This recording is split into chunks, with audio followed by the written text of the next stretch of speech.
পানিসাগর মহকুমার অন্তর্গত পশ্চিম পানিসাগর মধ্যপাড়া মালিকবাড়ি কীর্তন কমিটির উদ্যোগে অষ্টপ্রহর ব্যাপী শ্রী শ্রী হরিনাম সংকীর্তন।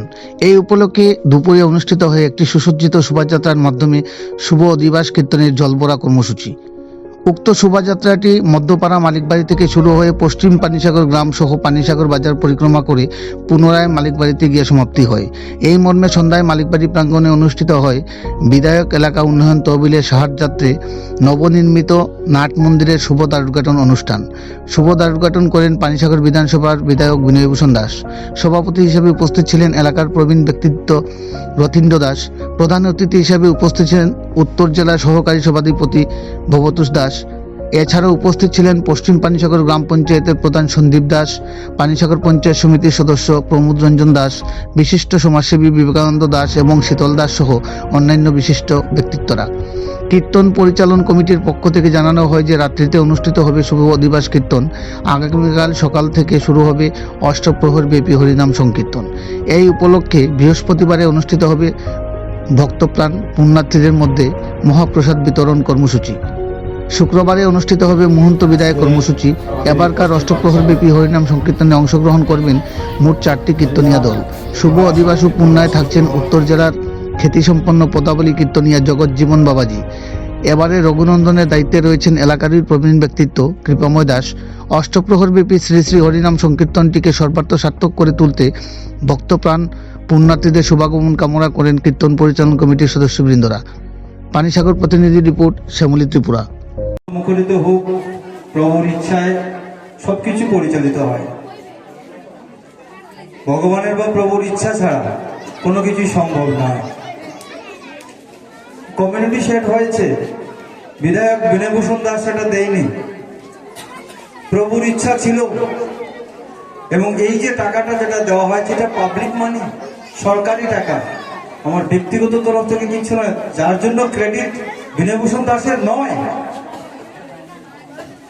এটা সরকারি ফান্ড, সরকারি ফান্ড করতে গিয়ে আসে পাবলিক মানি থেকে। তাই আপনাদের সকলের সহযোগিতা, সকলের অনুদানে কিন্তু সেটা হয়েছে আজকে যেটা হয়েছে এখানে। আমি বলেছি কমিউনিটি শেড হবে, কিন্তু এখানে বিধায়কের কোনো নাম লেখা থাকবে না। বিধায়ক এলাকা উন্নয়ন তহবিল হইতে প্রদত্ত। এইরকম যাত্রী শেড যেগুলি দেওয়া হয়েছে এখানে ওই রকম বিধায়ক এলাকা উন্নয়ন তহবিল হইতে প্রদত্ত।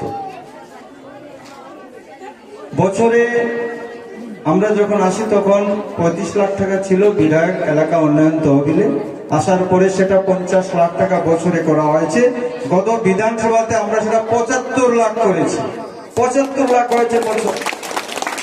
তাই আমি সিদ্ধান্ত নিয়েছি প্রত্যেকটা পঞ্চায়েতে 5 লক্ষ টাকা করে একটি করে আমি কমিউনিটি শেড দেব। সেটা স্যাংশন করে পাঠিয়ে দিয়েছি।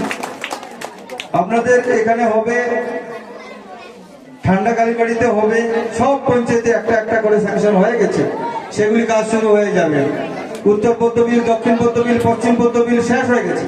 পেকুছড়া, অগ্নিবাসা, আপনাদের টিনের আখড়া, রাখাল বাড়ি সবগুলিতে হয়ে যাবে। এবং এটা বারবার মনে রাখবেন, এটা আমার কোনো ক্রেডিট নয়, ব্যক্তিগতভাবে নয়। আপনারা বলছেন বারবার, আমি শুনতে পাচ্ছি বিধায়ক দিয়েছেন, বিধায়ক দেননি। এটা সরকারি টাকা, সরকারি টাকা মানে পাবলিক মানি, আপনাদের টাকা, আপনারা দিয়েছেন। এবং সেটা কার ইচ্ছায় হয়েছে? প্রভুর ইচ্ছা। ভগবান সর্বত্রই বিরাজমান, সব জায়গায় উনি আছেন। ওনার ইচ্ছা হয়েছে এখানে একটু আনন্দ মুখরিত কীর্তন হোক, ঠাকুর প্রতিষ্ঠিত হোক, এটা হবে। আজকের দিনে আনন্দের দিন, আজকে অধিবাস হবে একটু পরে। সবাই অধীর আগ্রহে বসে আছেন, আমি বিশেষ কিছু বলবো না।